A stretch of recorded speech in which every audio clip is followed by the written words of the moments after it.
Well, hi.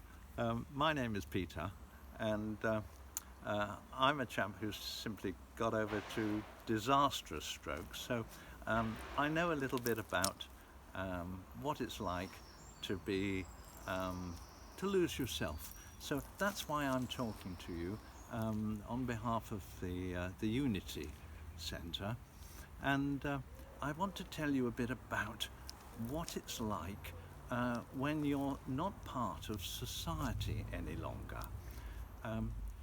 Simply, it's grim. Uh, but the detail is far worse even than that. You see people who are very elderly, living on their own because their spouse has died.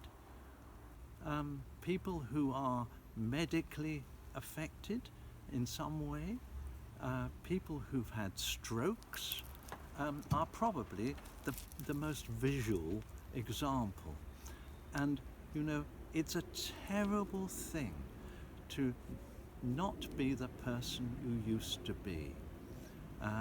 There is a deep loneliness that reaches right down inside people who are alone, unexpectedly, unplanned.